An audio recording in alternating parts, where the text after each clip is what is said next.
আপা, আপনার ব্যাগটা লয়ে যান। এই ব্যাগটা কার? খুললে দেখি তো। ওমা গোমা, এই ব্যাগের মধ্যে এতটি টাকা! এইটা আদি যদি আমি লইয়া যাই, আমি তো অনেক বড় লোক হয়ে যাবো।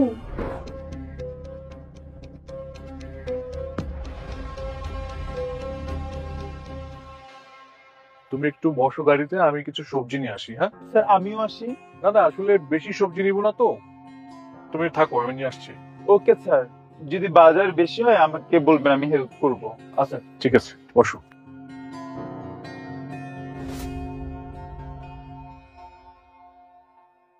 আচ্ছা, কি অবস্থা? সবজিগুলো ভালো তো না? স্যার একদম তরতাজা তরকারি স্যার, সকালে বাজার থেকে কিনে আসছি। ও আচ্ছা, এটা কাজ করো, আমাকে 1 কেজি ভেন্ডি, 1 কেজি বেগুন আর 250 গ্রাম কাঁচামরিচ দাও। জি স্যার, দিতেছি।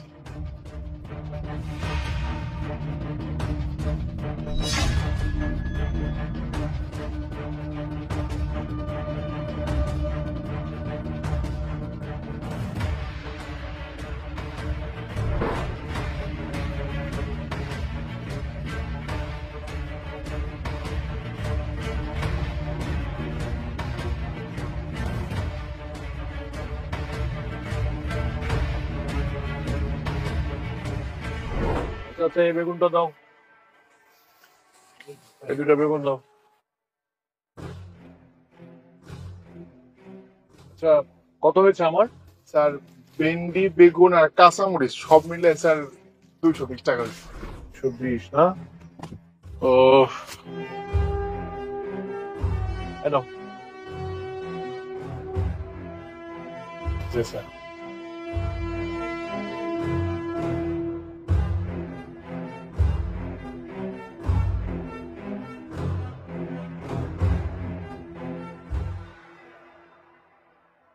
আই মামা, পটল তাজা হবে? একদম তাজা। কত? 40 টাকা কেজি। মামা, আপনারা যে কেন এত দাম চান? আচ্ছা, আধা কেজি পটল দেন। আপা, আপনি পয়সা দেন। আরেকটা দেন, আরেকটা দেন। আচ্ছা, 10 টাকার কাঁচামরিচ দেন।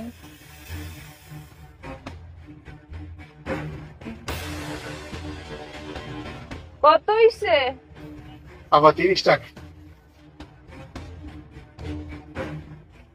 আপা, আপনার ব্যাগটা লয়ে যান। এই ব্যাগটা কার? খুললে দেখি তো। ওমা গোমা, এই ব্যাগের মধ্যে এতটি টাকা!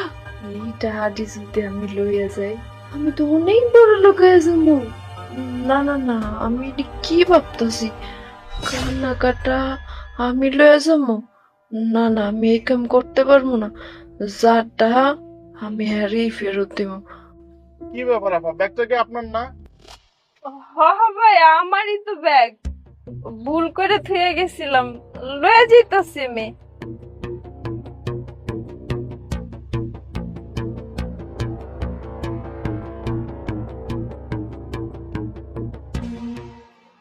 স্যার, আসসালামু আলাইকুম।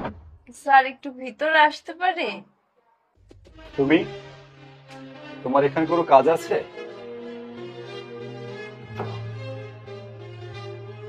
স্যার, আমি একটা ব্যাগ পাইছি, কিন্তু এই ব্যাগটা আমার না। ওই যে বাজারে সবজির দোকানগুলো আছে না, ওই দোকানে পাইছি। এখন স্যার, আমি চাইতেছি এই টাকার ব্যাগের যে মালিক, এর কাছে ফেরত দিতে। এই ব্যাগের মধ্যে স্যার মেলা টাকা। এই যে দেখেন স্যার, আপনি দেখেন। এতগুলো টাকা, ব্যাগ ভর্তি এতগুলো টাকা পেয়ে তুমি ফেরত দিতে আসছো? তুমি তো খুব সৎ একজন মানুষ, তুমি সত্যি প্রশংসার যোগ্য। আজকাল তো সৎ মানুষ খুব কম পাওয়া যায়। তুমি কোনো চিন্তা করো না, ব্যাগটা যার আমরা আসল মালিক খুঁজে বের করে আমরা তার কাছে হস্তান্তর করব। তুমি বসো।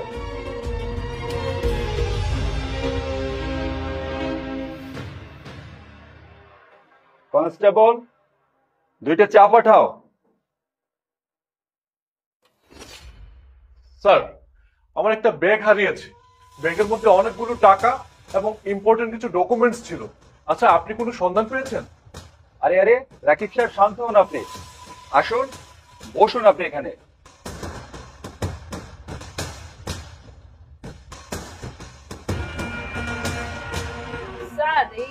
টাকাটা আমি বাজারে পাইছি। দেখেন তো স্যার, এই ব্যাগটা আপনার কি না? হ্যাঁ, সবই তো ঠিক আছে, সব ঠিক আছে। আসলে তোমাকে যে আমি কি বলে ধন্যবাদ দিব, তোমার এই সততার জন্য তোমার কাছে আমি কৃতজ্ঞ। মিস্টার রাকিব, এই মেয়েটি অনেক সৎ। এই মেয়েটি আমাদের জন্য উদাহরণ হতে পারে। মেয়েটি ব্যাগ ভর্তি টাকা পেয়ে লোভ করেনি, নিয়ে এসেছে আমাদের কাছে আসল মালিককে ফিরিয়ে দেওয়ার জন্য। এরকমের সৎ মানুষ পাওয়া সত্যি ভাগ্যের ব্যাপার। আমি চাই আপনি তার সততার সঠিক মর্যাদা দেন। আচ্ছা বোন, তোমার নাম কি? Sir, imo. আচ্ছা, তুমি কোথায় কাজ করো? স্যার, চাকরি বাকরির জন্য মেলা চেষ্টা করতেছি, কিন্তু চাকরি বাকরি পাই না। আমি পড়ালেখা করছি, গ্রাজুয়েশন কমপ্লিট করা আমার ঘরে আমার মাটা মেলা অসুস্থ। চাকরি বাকরি স্যার পাইতেছি না খুঁজে। আচ্ছা, আমি কিন্তু তোমার মতো এরকম একজন সৎ লোক খুঁজছি আমার কোম্পানিতে চাকরি করানোর জন্য। আচ্ছা, তুমি কি আমার সাথে কাজ করতে চাও? হ্যাঁ স্যার, অবশ্যই করবো, কেন করবো না স্যার। আমার একটা কামের খুবই দরকার স্যার, অবশ্যই করবো। আচ্ছা, তুমি তাহলে একটা কাজ করতে পারো, আগামী কালকে তুমি আমার অফিসে চলে আসতে পারো। হ্যাঁ, আর এই নাও, এই টাকাটা তোমার কাছে রাখো। না না স্যার, আপনি কি কইতাছেন? আমার এই টাকা পয়সা লাগবে না স্যার, আমি এই টাকা নিতে পারবো না। না না, কোনো সমস্যা নেই, এই টাকাটা আমি তোমাকে অ্যাডভান্স হিসেবে দিচ্ছি। তুমি জয়েন করার পর 1 বছর পর থেকে তোমার বেতন থেকে আমি টাকাটা কেটে নিব, চিন্তা করার কোনো কারণ নেই। নাও। স্যার, আপনার অনেক অনেক ধন্যবাদ স্যার, আপনি মেলা ভালো মানুষ। আপনার কোম্পানিতে স্যার আমি কালকে থেকে জয়েন করবো। আপনি আমার যেমনি কইবেন আমি অমনি স্যার সব কাম করবো। আমি আমার সর্বোচ্চ দিয়ে চেষ্টা করবো স্যার। তোমার সততা, তোমার আন্তরিকতা তোমার জীবনের সবচেয়ে বড় সম্পদ। আমি জানি তুমি আমার কোম্পানিতে সৎভাবে কাজ করতে পারবে। আচ্ছা স্যার, আমি তাহলে আজকে যাই। আচ্ছা, ঠিক আছে। আসসালামু আলাইকুম স্যার। ওয়ালাইকুম আসসালাম। রাকিব সাহেব, মিস্টার রাকিব সাহেব, একটু সাবধানে চলাফেরা করবেন। টাকার ব্যাগ নিয়ে সবসময় অন্যমনস্ক হয়ে হাঁটবেন না। দেখা যাচ্ছে এবার না হয় মেয়েটি সৎ দেখে আপনার ব্যাগ ফেরত দিয়েছে, এরপরে হয়তোবা যে পাবে সে নাও ফেরত দিতে পারে। বর্তমানে তো জানেন দেশে চোরবাটপার বেড়ে গেছে, আপনাদের একটু সাবধানে চলাফেরা করতে হবে। ঠিক আছে, আপনাকেও থ্যাংক ইউ। আসলে আজকে হয়তো আপনারা যদি ভালো মতো অনুসন্ধান না করতেন আমি এই ব্যাগটা ফিরে পেতাম না। ঠিক আছে, ভালো থাকবেন, আসি। আচ্ছা, ওকে।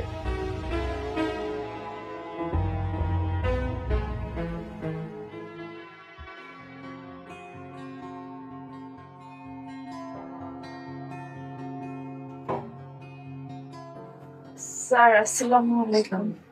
ওয়ালাইকুম আসসালাম।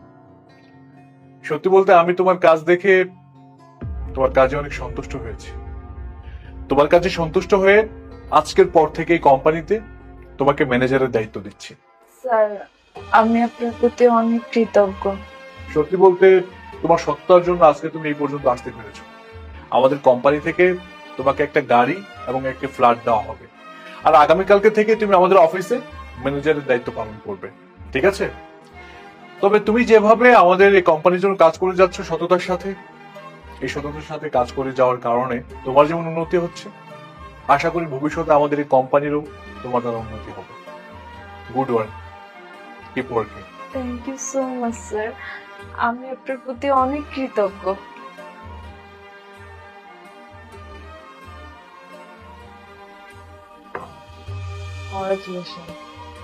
Thank you. আরে ও ম্যাডাম, আপনারা দেখে তো চিন্তিত মনে হচ্ছে। এই, আপনার গাড়ি কি নষ্ট হয়ে গেছে? আপনি একটা কাজ করেন, আমার সাইকেলের পিছনে ওঠেন, আমি আপনারে নামাই দিয়ে আসি। আপনি কোনে যাবেন? দেখেন আপা, শুধু শুধু আমার মাথাটা খারাপ করেন না তো, এমনি আমার মাথাটা খুব খারাপ হয়েছে। আর আপনি যাচ্ছেন কই? যান না। আরে ম্যাডাম, আপনি কনে যাবেন? আমারে কন, আমি আপনারে দিয়ে আসি। এই, তোর কি মাথা ঠিক আছে? হ্যাঁ, তুই জানিস আমি কে? শুধু শুধু আমার মাথাটা খারাপ করিস না তো। আর আমি উঠবো তোর এই ভাঙা সাইকেলে? ওই যাইতেছিলি, যা তো এখান থেকে যা। দেখো ম্যাডাম, তুমি কিটা তা জানে আমি কি করবো কদিন। তুমি বিপদে পড়ছো তাই আমি দূরেরটা দেখছি, ভাবলাম যে তোমার এসে একটু সাহায্য করে যাই। আই শোন, একবার বলছি না তোর সাহায্য আমার লাগবে না, তুই যা তো এখান থেকে যা প্লিজ। আরে ম্যাডাম, এই যুগে দেখতেছি যে ভালো মানুষের কোনো দাম নেই। আপনি এই যে রোদের মধ্যে দাঁড়াইয়ে আছেন, এই জায়গায় যদি আপনি দাঁড়াইয়ে থাকেন তাহলে তো পুরো কয়লা হয়ে যাবেন। আপনার ভালোর জন্যই তো আমি আপনারে করছি যে চলেন আমার সাথে, আপনার আমি নামাই দিয়ে আসি। আচ্ছা তুই কেন ফালতু বকবক করতেছিস আমার সাথে বলতো? আমার গাড়িটা নষ্ট হয়েছে দেখি তো আমি রোদের মধ্যে দাঁড়ায় আছি, উপায় না পেয়েই তো নামছি। আর তুই এত কথা বলে আমার মাথাটা কেন নষ্ট করতেছিস ভাই? তুই যা না যেখানে যাচ্ছিস। এক কাজ করি, ড্রাইভারে ফোন দিয়ে গাড়িটা আনার ব্যবস্থা করি। আচ্ছা ম্যাডাম, গাড়িতে তো যাতে তোমার কোনো সমস্যা নেই, কও। দাঁড়াও আমি ফোন দিচ্ছি। কি গাড়ি? ও আচ্ছা আচ্ছা, তোরা আবার গরুর গাড়িকে গাড়ি বলিস নাকি? আচ্ছা তোর যদি গাড়ি থাকতো তাইলে তো এরকম ভাঙা সাইকেল নিয়ে রাস্তাঘাটে চলাফেরা করতি না, তাই না? আবার জমিদারি ভাব দেখাচ্ছিস। ওরে ম্যাডাম, আপনি তো দেখতেছি না জানেন না শুনে খালি কথা কন। ওরে সাইকেল নিয়ে বের হইছি কেন জানেন?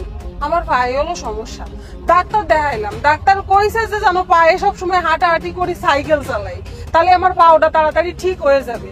আর এই জন্যই গাড়ি টাড়ি নিয়ে বের হই না। শুনেন ম্যাডাম, আমার কাছে এত পরিমাণ গাড়ি আছে, আমি যদি এই রাস্তার মধ্যে আনি তাহলে এই রাস্তায় কিন্তু গাড়ি ধোয়ার জায়গা হবে না। আচ্ছা শোন, প্রথমত আমি তোরে জিজ্ঞেস করি নাই তোর কি আছে বা কি নাই।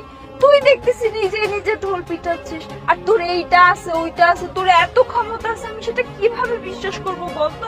তোর পোশাক আশাক দেখে মনে হয় কি জানিস, তুই গোয়াল ঘরে থাকিস, ঠিক মতো তোর কপালে খাবারও জোটে না, আবার বড় বড় কথা, তোর এইটা আছে সেইটা আছে। শোন, এই সমস্ত আজে বাজে কথা না বলে যা নিজের কাজ কর, গিয়ে আমাকেও আমার কাজ করতে দে প্লিজ।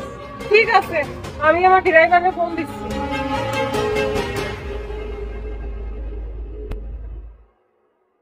হ্যালো, এই সাব্বির, এ বাড়ি, এ বনি তুই এ কোসি কি ওই যে শান্তা মারিয়াম নাকি আছে না একটা ইউনিভার্সিটি, ও সামনে চলে আই দিন। হয় আমি এখানে দাঁড়াই আছি, একটা গাড়ি নিয়ে আয়। কিরে মূর্খ মহিলা, কখন আসবে তোর ড্রাইভার? তোর বিমান না গাড়ি নিয়ে? আরে ম্যাডাম, গাড়ি তো আসবে, একটু সময় তো দিবা।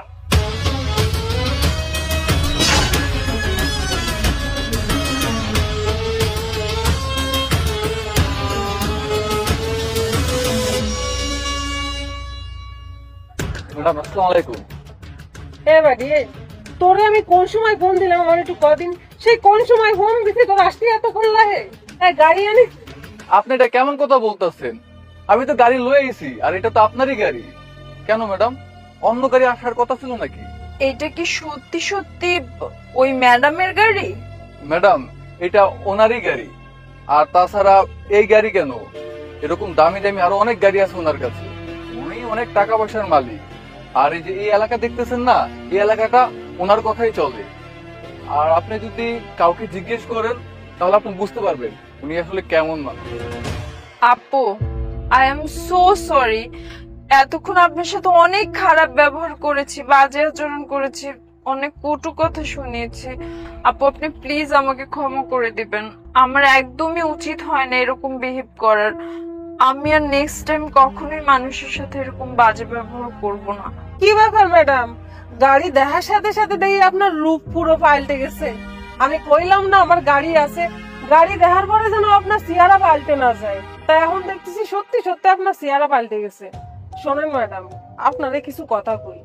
আপনারে তো দেখে মনে হচ্ছে আপনি ভদ্র ফ্যামিলির মাইয়ে, হয়তো বা কোনো ভালো কলেজ বা ভার্সিটিতে পড়াশোনা করেন। আমিও কিন্তু ভার্সিটিতে পড়াশোনা করেছি, বুঝছেন। কিন্তু ওই যে একটা কথা আছে না, শাড়িতেই নারী। আমরা বাঙালি মায়েরা যদি শাড়ি পরি তাতে খ্যাত হয়ে যায় না, এই যে সাইকেল নিয়ে বের হয়েছি তাতে খ্যাত হয়ে যায় না। আপনারা যে কি ওই যে ওয়েস্টার্ন কান্ট্রির মতো চলাফেরার চেষ্টা করেন, আর বাঙালি মায়েকে দেখলে শাড়ি পরা দেখলে অপমান অপদস্থ করে কথা গান। আমি এই জায়গায় সাইকেল থামাইছি আপনারা সাহায্য করার জন্য, যে আপনি বিপদে পড়েছেন, আপনারা যে একটু সাহায্য করে আসি, কারণ আপনার মতো আমার কিন্তু বোন আছে, বুঝছেন। তাতে কইরা মায়ে মানুষ হিসেবে মায়ের প্রতি তো একটু দরদ আসবে কোন। আর ওই জন্যই আপনাদের সাহায্য করতে আসলাম, আর আপনি এবারে কি না কি করে গালাগালি দিলেন। আমার শাড়ি খ্যাত, আমার সাইকেল খ্যাত, আমার গা দিয়ে গোবরের গন্ধ বেরোচ্ছে। আসলে কি তাই? আমি তো গোবরের মধ্যে কাজ করি না, তারপরেও আপনি আমার অপমান করার জন্য এইসব কথা বলছেন। যাই হোক, ফালতু ফালতু তোমার মেলা কথা শুনলাম, এত কথা শোনানোর আমার কোনো ইচ্ছা ছিল না। মাপ যেহেতু চাইছো মাফ করে দিলাম। এই যে ড্রাইভার, যাও দেখো ম্যাডাম কোন জায়গায় নামতেছে, নামাই দিয়ে আসো। ঠিক আছে ম্যাডাম। আপু, আপনি আসলে অনেক ভালো একটা মানুষ। আপনাকে আমি এত কথা শুনাইলাম, এত খারাপ ব্যবহার করলাম, তারপর আপনি আমাকে ঠিক সাহায্য করছেন। ধন্যবাদ আপু। যাই হোক ম্যাডাম, তোমার কাছে আমি একটা রিকোয়েস্ট করতে চাই, এই যে তুমি মাসির পোশাক আশাক দেখে বিচার করো, এইগুলো আর করবা না, বুঝছো? এই যাও তুমি ম্যাডামকে নামাই দিয়ে এসো। আচ্ছা ঠিক আছে ম্যাডাম। ম্যাডাম আসেন।